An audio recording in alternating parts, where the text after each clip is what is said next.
पता है सर, आपके सदन पर रखूंगा। ये हिंदू लोग हैं, इनका नाम राम है, इनका नाम राम है, राम।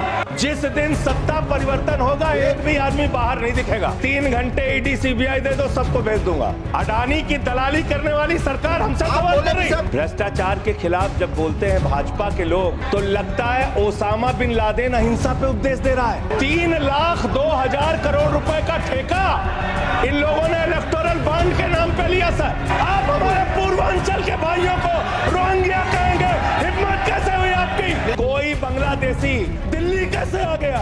आप लोग घास छील रहे थे क्या? आपकी सरकार घास छील रही थी क्या? नरेंद्र मोदी का दोस्त अडानी बांग्लादेश को बिजली सप्लाई करता है। एक बात याद रखना, ये देश बाबा साहब के संविधान से चलेगा, किसी मोदी और अमित शाह के फरमान से नहीं चलेगा। कल को कोई आके दावा करेगा संसद को खोद दो, कम से कम प्रधानमंत्री की डिग्री मिल जाएगी, उसका तो पता चल जाएगा कहाँ है। गली गली में शोर है, नरेंद्र मोदी चोर है।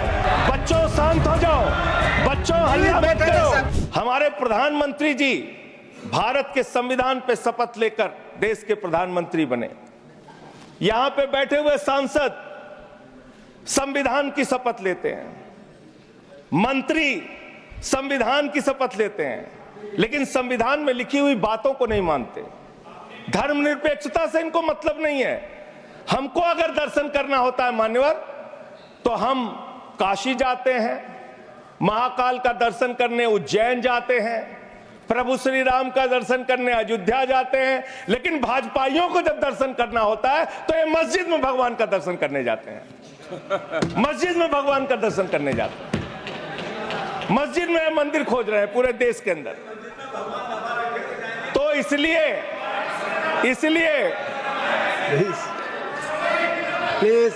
इसलिए मान्यवर, इसलिए मैं इनसे कहना चाहता हूं, घबराओ मत।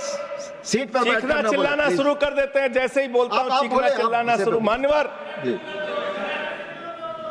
ये भारत खोदो योजना चला रहे देश में, भारत खोदो योजना। अरे मैं कहता हूं, अगर इतना ही खोदना है, कल को कोई आके दावा करेगा संसद को खोद दो, कम से कम प्रधानमंत्री की डिग्री मिल जाएगी, उसका तो पता चल जाएगा कहां है। संसद खोद दो। ये भारत खोदो योजना बंद करो, इससे देश का विकास होने वाला नहीं है। एक ऐसी सरकार जिसने, अब देखिए टोका टोकी करेंगे। बोलिए ना, आप बोलिए, आप क्यों उधर बात अभी ये लोग जब बोल रहे थे मैं चुपचाप सुना। आप बोलिए। अगर जेल वेल की बात करोगे ना, जिस दिन सत्ता परिवर्तन होगा एक भी आदमी बाहर नहीं दिखेगा।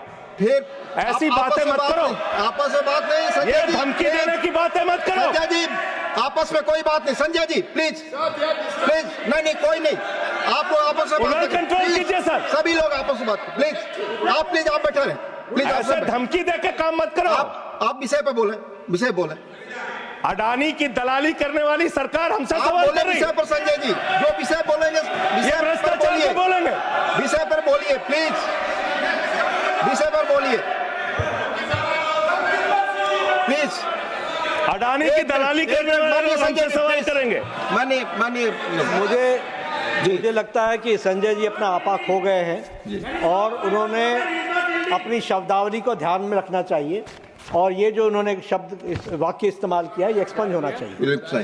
प्लीज आप बोलिए, प्लीज बैठ। सर, दिल्ली में प्लीज जेल 3 घंटे ईडी सीबीआई दे दो, सबको भेज दूंगा। चलो दे दो ईडी सीबीआई। आप बोलते हैं, प्रमोट करते हैं, आप इसे पर बोलिए। ये सब चीजें नहीं जाएंगी, रिकॉर्ड पे। प्लीज, वो बोल रहे हैं जेल क्यों गए? आपस में बात न करें, आप बोले संविधान पर। आप रोक रहे हैं, आपस में बात न करें प्लीज। आप इस तरह टिप्पणी नहीं कर सकते माननीय सदस्यों पर, वो चीजें रिकॉर्ड में नहीं जाएंगी। इस तरह की टिप्पणी सदस्यों पर एक दूसरे पर करना, प्लीज आप विषय पर बोले। सर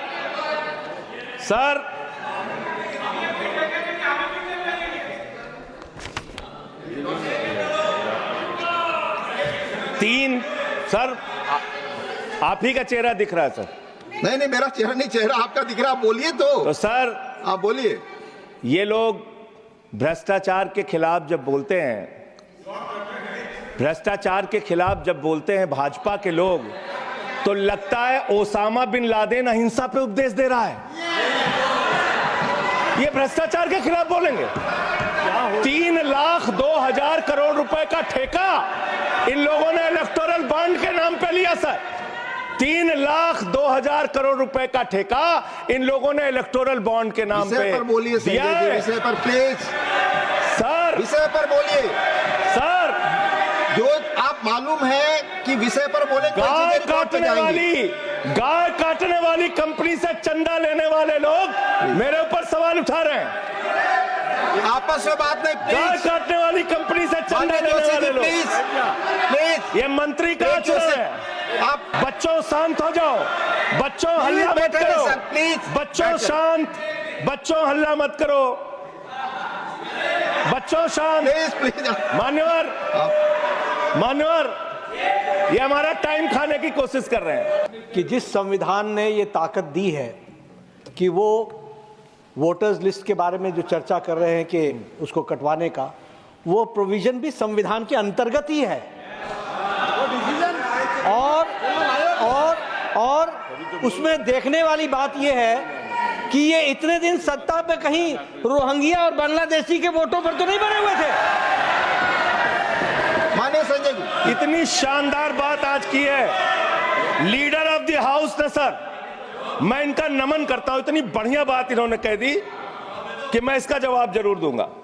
सर, इन्होंने कहा कहीं ऐसा तो नहीं जिनके नाम काटे जा रहे हैं वो रोहिंग्या हैं। हमारे उत्तर प्रदेश के भाई, हमारे पूर्वांचल के भाई, हमारे यूपी बिहार के भाई जो 40-40 साल से दिल्ली में रह रहे हैं, अपने श्रम, अपने खून पसीने से दिल्ली को बना रहे हैं, आप उनको रोहिंग्या करें, आप उनको रोहिंग्या करें। हिम्मत कैसे हुई आपकी? हिम्मत कैसे हुई आपकी? आप बैठे, आप हमारे पूर्वांचल के भाइयों को रोहिंग्या कहेंगे?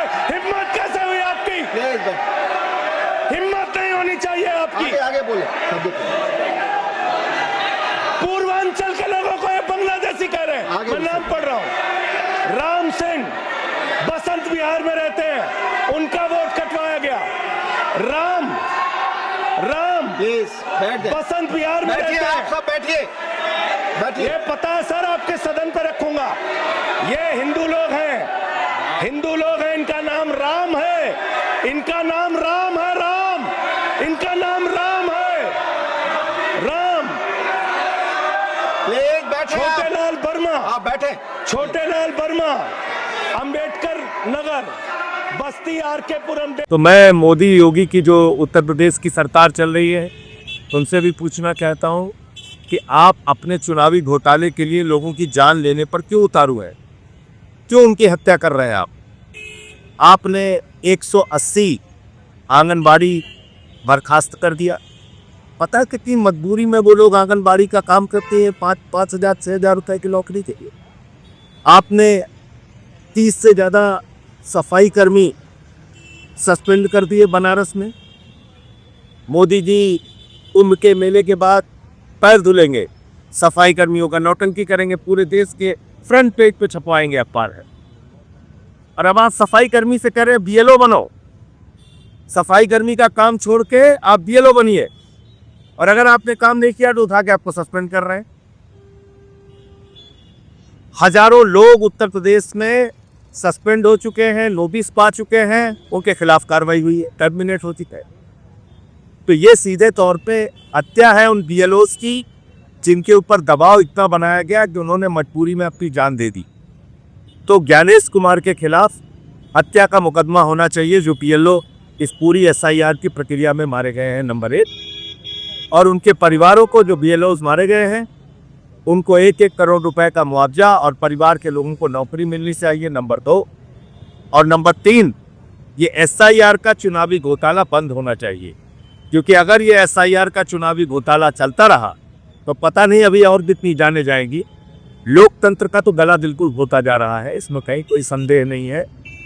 इस चुनावी घोटाले में एक कैटेगरी है सी, मुसलमानों सी कैटेगरी में जाओ, यादव हो सी कैटेगरी में जाइए, पासी है सी कैटेगरी में जाइए, वर्मा है सी तो जो टारगेट करके जो जिन जातियों ने विपक्ष को वोट दिया था वो बूथ टारगेट करके ऐसे वोटर्स के सी करने से जनता का दबाव इसे भारतीय जनता पार्टी की तरफ से बनाया जा रहा है, और जिसके कारण से बहुत सारे लोग वोट से वंचित रह जाएंगे, वोट के अधिकार से वंचित रह जाएंगे। और मेरा अनुमान है कि जैसे 80 लाख बिहार में वोट था तो करीब करीब 2 करोड़ वोट उत्तर प्रदेश में ही ये बात है।